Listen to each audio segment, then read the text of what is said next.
Come on. This is not just in boxing, but your mind plays tricks on you. Your mind works scenarios into existence that really aren't into existence. But in your mind, oh, Katie bar the door, you've got yourself worked into just quite a tizzy.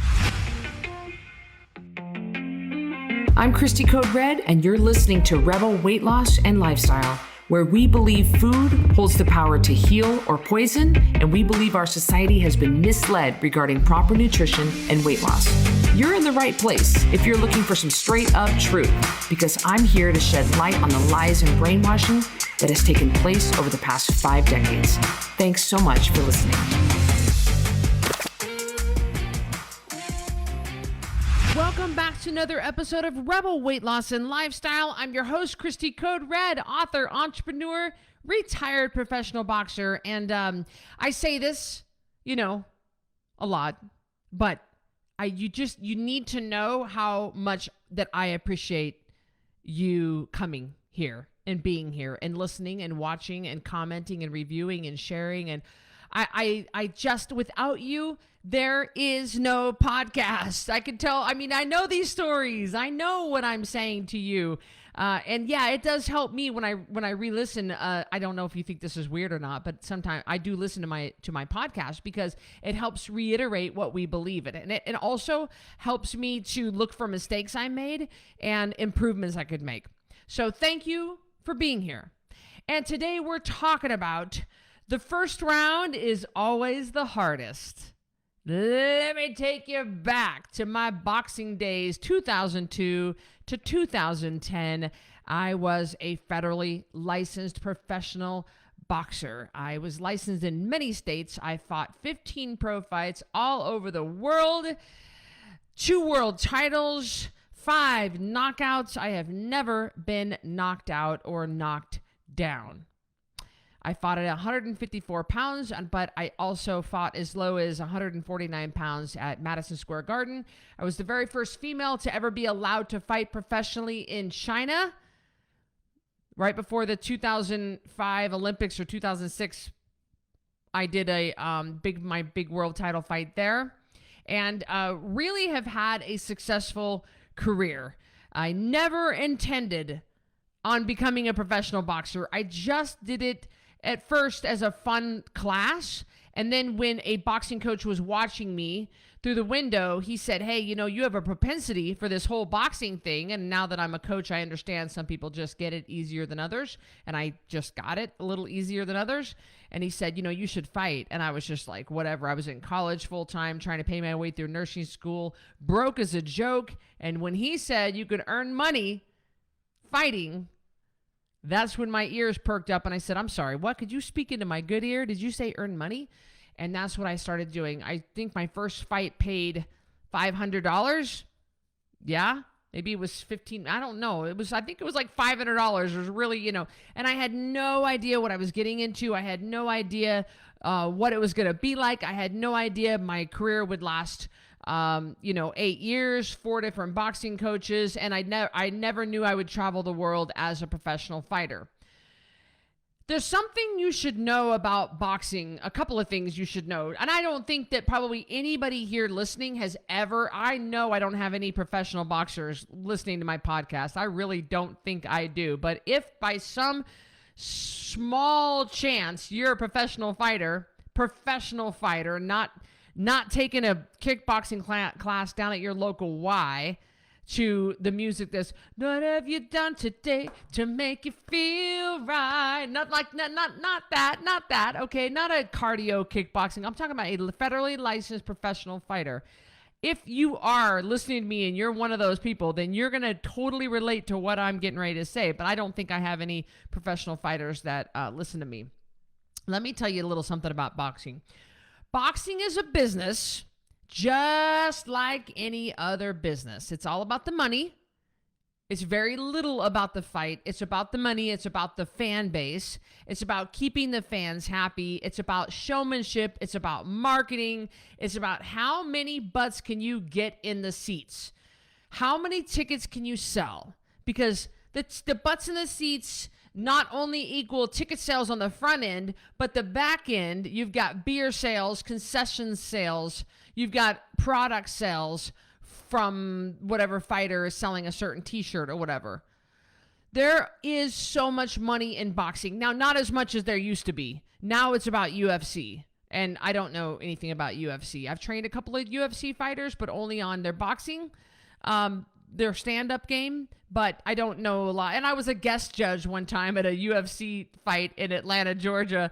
And I didn't know what the heck I was doing. I was sitting, I don't know what you call it. You call it cage side because it's not a ring. It's an octagon, right? I was sitting cage side. In fact, I had an all white suit on, pure white. And I was a celebrity guest judge. And there was blood splattered on my all white suit. I was so mad. So boxing used to be bigger than what it is now, especially women's boxing. But women's boxing really has never been as big as men's boxing. But, sex sells in boxing like it does in anything. And for women, if you're pretty and you can fight, you get more fight opportunities. It's very little about how good of a fighter you are and more about how many tickets that you sell. So, and for those of you who might not know this, I'm just going to kind of paint a picture here for you. So in a boxing match, for a boxing fight, the fight lineup of fighters, that's called a fight card, C-A-R-D, fight card. And on the fight card, you have hopefully a wide range of men and women, but very few women. I mean, there are only 2,000 female fighters in the whole world, so there aren't very many of us. And so normally you don't see a whole lot of female fights on a fight card. But what you do is the promoter who's putting on the fight will arrange the fight card from the least popular boxer all the way to the most popular boxer. And so you got the guys and girls who are not very well known. They're going to fight first in the night. They're going to fight early. And then the guys and girls that are headlining, also called main event or co-main event. You guys have seen that. You've heard that before, the main event. Those are the most popular fighters that are going to be main event and co-main event. Fortunately for me, because I was such a draw and so good at marketing myself, I have always been main event or co-main event on every single one of my fights, every single one. And I'm super happy about that. Because if you're a draw, then the promoter doesn't want to put you in the beginning of the night. What's going to happen? When your fight's over, everybody's going to go home. In fact, when I fought on the Roy Jones Jr. Glenn Johnson undercard, I was co-main event for that. And I brought in just as many people as Roy Jones Jr. did because this was my hometown. I was the hometown girl, the hometown hero. And so in the Mid-South, I had really a huge following. And then it got to be the whole country, but mostly, around Memphis, around the Tennessee, Mississippi, Louisiana, Georgia, all those southern states, I was a real draw. So I was always put on the card towards the end of the night. Now, I'm getting to a point. Stay with me here. Some of you guys that don't know anything about boxing, you don't know this. Where you put the fighter is huge. You want to put the most popular fighters towards the end of the card, towards the end of the night.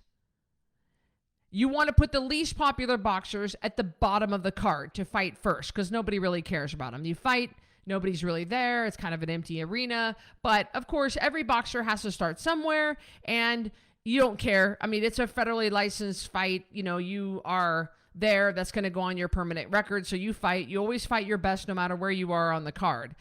And so part of the negotiations for me and my team when I got asked to fight somewhere is, well, sure, we'll agree to it. And this is part of the contract negotiations is, okay, we want this much money. We want this many hotel rooms, this many plane tickets, this much in food vouchers.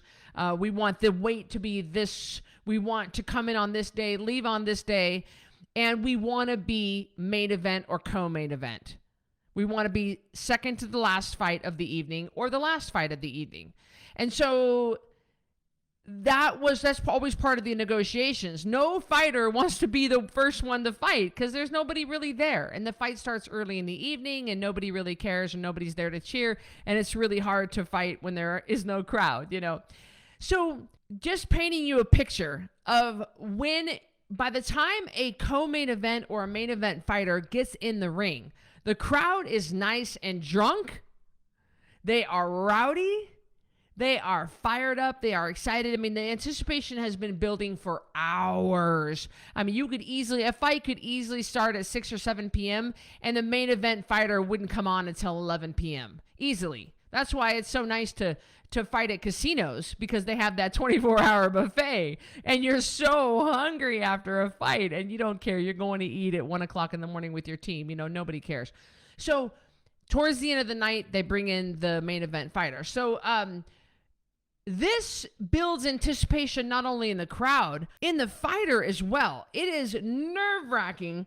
I tell you, any fighter, although a fighter might say they want to be main event or co-main event, as far as their nerves go, you want to get your fight over with early in the evening. You're kind of like, I just wish I could be one of those first fighters, because be done at like 6 p.m., 6:30 p.m., 7 p.m., and then be done, go eat, go to bed on time, and just have it over with, because the nerves are awful. You could work yourself mentally into quite a tizzy if you don't have real good control over your nerves.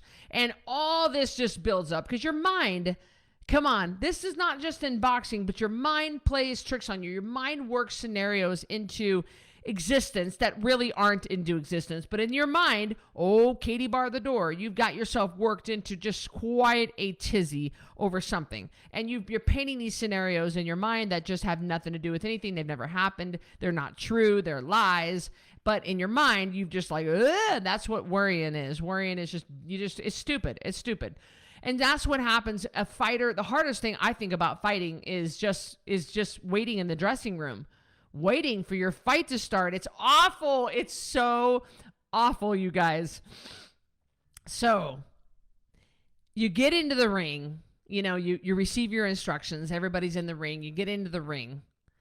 And then everybody gets out of the ring. And I've talked about this on my Becoming a Champ webinar. The loneliest feeling in the world is just being you and your opponent in the ring. And the hardest thing about fighting is always the first round. The first round is always the hardest, and the first punch is always the hardest. It is, because you don't know what to expect, and you don't know how hard she's going to hit, and you don't know how fast she's going to be, and you don't know, you're trying to measure up her height, and you hope that the sparring partners that you had leading up to this moment prepared you for a certain opponent, because you want to get sparring partners that are going to match whatever opponent you have coming up in 6 weeks. But not always. You got a really tall girl like Vonda Ward. Oh my God, Vonda Ward is 6'6".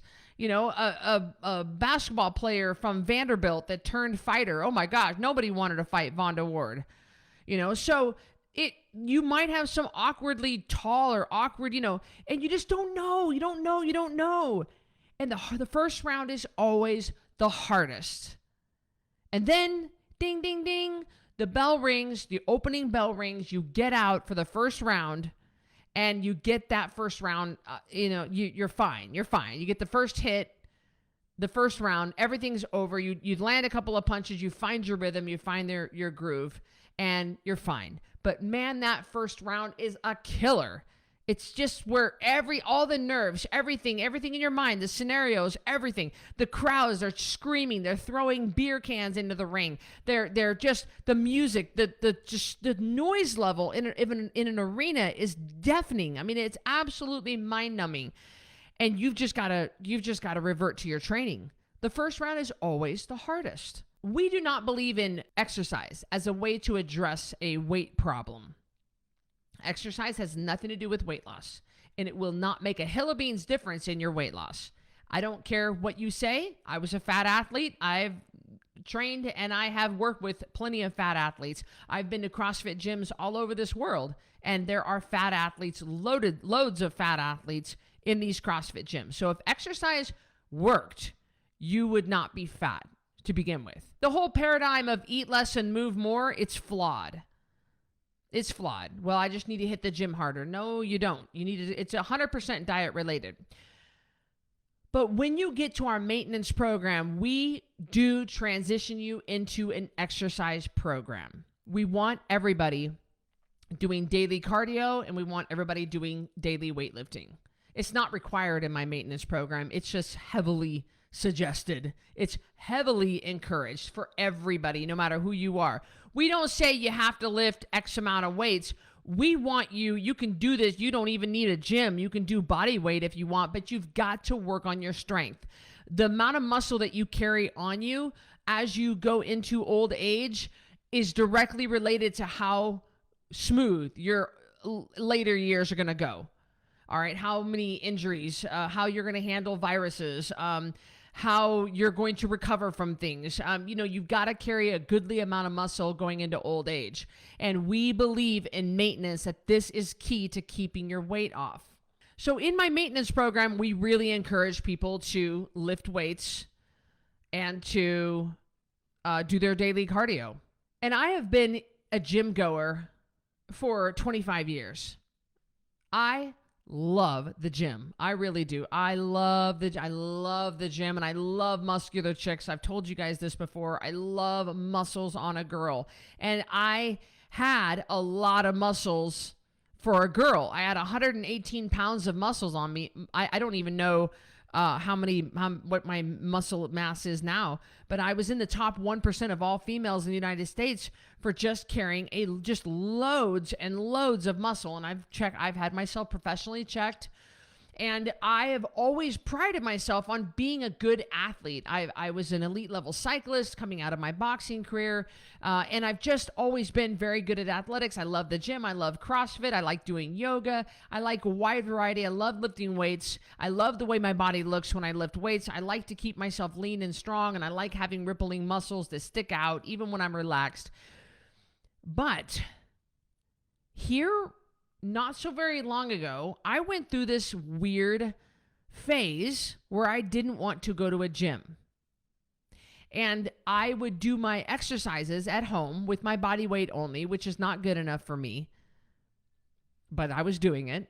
And I had some sort of a mental block or something. I did not want to go to a gym. Now, I live at the top of the Grove Hotel in a beautiful high-rise condo. It's absolutely gorgeous, and just about 10 floors below me is the gym. Gorgeous gym, full-size pool, sauna, a steam room, full-size weights, full-size cardio equipment. There's a CrossFit area. It's everything you'd want in a gym is right there. And I have not wanted to go to a gym for 4 months. I just had some sort of a mental block. And I knew I needed to because I looked like absolute garbage. I mean, I'm so embarrassed of my body. So embarrassed when I looked in the mirror. My strength had gone way down. I had lost a lot of muscle. I didn't have the definition. I was wearing clothes that covered up my body because I was so embarrassed of my body. And I knew I just needed to get back to my weightlifting, like what we believe in maintenance. Now, again, I was still doing strength training, but I wasn't lifting weights. And at my level, with my background, I need to actually be lifting weights. That body weight isn't good enough for what I'm trying to achieve. But the first round is always the hardest. And day in and day out, I would say, you need to get to the gym, Cristy, you need to get to the gym. And I wouldn't go. I just couldn't bring myself around to riding the elevator down and going to that floor and doing it. I don't know why. I mean, you guys are like, why, Cristy, why? I don't know why. But like I talk about in the 10-pound takedown, you are not the problem. The problem is the problem. So just fix the problem. So what I did is I told myself, I said, okay, today you have to just go into the gym. I don't even care if you walk in and walk out. You have to just ride the elevator down and you have to walk in. You got to scan your little card and you just need to walk in. Don't worry about doing anything. And it's just the strangest thing. And I'm such a confident person. And believe me, I mean, listen, I studied exercise physiology in college. During my time in the fitness industry, I held 8 different certifications for different types of fitness. I have had hundreds of personal training clients. I have been to gyms all over this world. When it comes to a gym, that's the one place I am comfortable. I am not intimidated by gyms at all. I know what I'm doing when it comes to exercise and fitness. I know I've done 3 bodybuilding competitions, for crying out loud. I know I'm not intimidated, but I had some sort of a weird mental block about getting started back in weightlifting. And I just didn't want to go down into that gym. Or any gym. And so I forced myself. I said, no, you have to do it. So what I did was I told myself, you don't have to do anything when you get down there. Just walk into it. At least just walk down to the floor. Can you ride the elevator down to the 5th floor? Can you just ride it down? Okay. And I don't know, guys. I know this sounds so strange when I say it like that. I didn't have anxiety. I wasn't like, I wasn't freaking out or anything. And I wasn't intimidated by it. I just wouldn't go. So I got my swipe card. You have to have it for elevator access in this building. They're very secure. You have to swipe every time you want to go do anything. It takes a secure key card access. I swiped into the elevator and I said, I'm telling you, I was sitting with Vinny. We had just gotten done with our morning run and I was just sitting with him on the floor and I kept telling myself, get up and go down to the gym. Just go in there. And I was like, I don't want to. It was so strange. Anyway, I walked down the hall. I swiped my card. I got into the elevator. I pushed 5th floor. I went down there, opened it up, and I just walked in. And I said, good morning to the lady, Joanna, at the front desk. She said, hey, Cristy. Because I went down there once to switch the ownership over to me, but I didn't, I swiped my card and I walked in. Nobody was in there. And I just walked in and took a couple of deep breaths. Okay, you're here. You can leave if you want to, I said. You can leave. This is all I asked you to do, was just to come to the gym. Now that you're here, do you want to leave? Now that I'm here, I'll do some stuff. I'll do just a couple of things. Maybe I'll do some light stretching, I said. So I got out a little mat and I sat down on my bottom and I looked at myself in the mirror. I mean, it was just such a joke. To me, it was such a joke. For someone who's so secure like me and who loves the gym as much as I do, I don't know why I went through this. It was the strangest thing. So I sat down on my bottom on the mat and I did some butterfly stretches. I did the hurdler stretch. I stretched my back. You guys know I have chronic back problems. And then I said, maybe I'll bang out a set of 10 push-ups just while I'm sitting here. Okay. No pressure. Okay, bam, 10, 9, 8, 7, 6, 3, 2, 1. Okay, sat back down. Okay, did a little more stretching. Maybe I'll do 20 body weight squats. Okay, hopped up, 20, 19, 18, 3, 2, 1. All right. What do you feel like doing now? You want to go back home? Oh, I'm here. I'll go ahead and bang out a couple more sets of push-ups and squats. Let me do some abs. Let me just do a few little ab things, and so I did some things. I was there for 15 minutes. I sprayed down my mat. I put it away. I kind of walked around in a circle, waved to a couple of people, walked around a little bit, just got my feel for the gym. And I walked out. I said goodbye to a Joanna at the front desk. And I came back up there. And I've never seen myself go through this before. To where doing something that I absolutely love, literally one of my top 3 things I love most in life, that I couldn't bring myself around to doing it. And that's how small of a baby step I had to take. All I did was just ask myself to walk in the gym. It was almost like I had trauma there or something, which I didn't, and I couldn't push back. I mean, I'd understand if maybe like my husband was killed in a gym and I couldn't bring myself around to walking back in one or something like horrible, like tragic or something like that. I understand that, but nothing tragic happened to me. Why did I don't know why. And I'm not going to try to figure out why I was so hung up on it. But I took the baby step because the first round is always the hardest. And I kept saying that to myself as I was walking out of my condo down the hallway to get into the elevator. I kept saying the first round is always the hardest. The first round is always the hardest. The first round is always the hardest. And then I pushed the 5 button. The first round is always the hardest. The first round is always the hardest. And I could feel the elevator go down. And then the doors opened up and I took a step forward. The first round is always the hardest, Cristy. The first round. There, you did it. You're here. Okay. Now, the rest is gravy. Do you want to do something or want to turn around and go back to your condo? Because you accomplished everything you set out to do today. I share this with you always to be completely transparent, to be open, honest, raw, and real with you for a couple of reasons. The problem is the problem. You are not the problem. Just fix the problem. That's number one. I didn't analyze why. I'm wondering why. Why did I have this hang up? I don't know. I love lifting weights. I love it. Like I said, it's one of my top 3 favorite things on this earth that I do. I'd rather lift weights than almost anything. But I had this major hang up. Why? I don't know. That was the problem. So what did I do? I just fixed the problem. My solution was just go into the gym building and then you can turn around and come back out. I gave myself bite-sized little baby steps. Number 2, the first round is always the hardest. So when it comes to getting started with Code Red, the first round for you could just be registering for the challenge. Just registering, $27, just paying that fee. That might be your first round. And just getting past that part. That usually is the hardest for people, creating your free account and the Code Red app. And just like, that's all you have to do. Then you go and it starts unlocking the first video in 24 hours after that. But that really is the first round for getting started in your weight loss. The first round for you might be just seeing if you can get just this 40-ounce bottle of water down. That's how rock bottom some people are. That's how hard it is. I mean, I know of people who have had car accidents and they couldn't even get back in a car. Like that was all they could do, was just their first round was just getting in the car and sitting there without panicking. Like there are so many different things here that can apply to your first round. But because I'm a weight loss coach, I'm here to tell you I absolutely get it that you are hung up with getting started. The 7-day total body reset. That is a really great program for people who are at rock bottom. Like really low. Because we concentrate on really super small baby steps like water and sleep.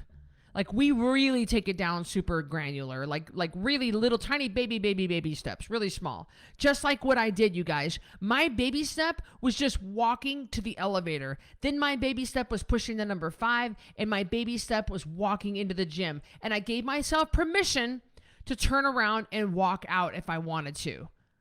That's what worked for me. I have no doubt that tomorrow will be easier and the next day will be easier. Believe me, the first round is the hardest. It's going to be easier for me to go into the gym tomorrow. It's going to be easier for you to watch day 6 of the video, day 7, day 2, day 22. It's going to get easier. Code Red gets easier the more you do it. But your first round might be just drinking 1 glass of water. Can you just do 1 glass of water instead of Diet Coke today? You know, you might be so granular, it might be so small for you that just 1 glass of water. Can you just turn off your iPad 15 minutes earlier and go to sleep? Can you just maybe fold the laundry on your bed so that you're not sleeping with dirty laundry on your bed or sleeping with laundry on your bed? Like you really want to break these steps down into bite-sized pieces. Don't analyze the why. Let's just take it. Let's just fix the problem that's right in front of us like I did. Let's just get through that first round. I'm telling you, when you get a 12-round fight, when you're fighting for 36 minutes, that first round, I mean, it gets easier. You get more numb. As a fighter, you just get numb. You don't know what round it is. You don't know how much longer it is. You get numb to it. I'm not saying you get numb to Code Red, but you get into a routine and it gets easier. I promise you it gets easier. I promise you Code Red gets easier the more years you do it. And yeah, you could have been Code Red. Like I was Code Red for 3 years and I can't seem to get back on track, and you're beating yourself up for it. That's not helping anything by you beating yourself up for that. Like we get it. You used to be Code Red for 3 years. You lost 67 pounds. You gained 70 back. Now talk about being rock bottom. Okay, we get it. We've seen that a million times. We can help you. Many people have come back, have lost the weight again. But getting you through that first round is all we have to do right now. Your first round needs to be a really tiny little baby step. You've got to break it up into bite-sized pieces if you are that low. And mentally, I wasn't that low. Like, I'm not battling depression and I'm not dealing with trauma. So I don't know, but my bite step, I had to take literally one step in front of the other for some unknown reason. I don't know why, you guys. Isn't that so strange? I don't know why, but I don't care why. I just chunked it up into bite-sized pieces and I took my time with it and I did it. And you can too. You really can. And by me sharing with you this experience and a couple of ways that it relates to boxing and relates to you, hopefully this will give you the confidence, A, I get it, B, you can do it. The 7-day total body reset could be a great place for you to start at coderedlifestyle.com/reset. Or you could do 10poundtakedown.com and just register. Just register. And then could you watch the first video? You know, bite-sized little pieces. Bite-sized little pieces. The first round is always the hardest, and it applies to so many things in our life. But once you get through that first round, the next 11 are gravy. Once you get through that first 5 pounds, man, the weight starts pouring off of you. You feel good. You know, I didn't accomplish any massive muscle growth today, believe you me. I did not. But I accomplished mentally, I got past that block. So the one day that I went into the gym and sat on the mat and stretched, that didn't really accomplish anything physically, like physiologically, as far as, you know, the amino acids and building up muscle. That's not how it works. But that was one small building block that had to happen. And from here, I will build on top of that and I'll get my body back. So you drinking this one small bottle of water is not going to make 67 pounds come off of you, but it's part of what you have to do in order to lose that weight. I really encourage you to start with one small baby step. That's all it takes. Chunk it up. One small step. Don't hyperanalyze. Remember, the problem is the problem. You are not the problem, so just fix the problem. Get out of your condo, walk down the hall, and push that number 5 on the elevator. That's all you've got to do. Make them small goals. And you're going to get back. You're going to get back to where you were before. You're going to be even better than where you were before. And your test will now become your testimony for others to see. So many good things are going to happen from this. You can absolutely do this. All right? I'll see you on the next episode of Rebel Weight Loss and Lifestyle. Thanks for joining me. Hey, I'm Cristy Code Red, and thank you for listening to Rebel Weight Loss and Lifestyle. If you want to stay connected to other rebels like you, join us in our private network. Our Code Red app is a one-stop shop, free from ads, algorithms, and censorship, and a place where you can see, listen, and watch everything Code Red. You'll be encouraged, motivated, and fired up to stay on track with your healthy lifestyle. Get recipe ideas, tips, tricks, and help from coaches, mentors, and other rebels. You can also purchase products, programs, and coaching all right there in one place. And if you have any trouble navigating the app, we're right there to help you. Go to coderedlifestyle.com/APP to join for free. And I'll see you on the next episode of Rebel Weight Loss and Lifestyle.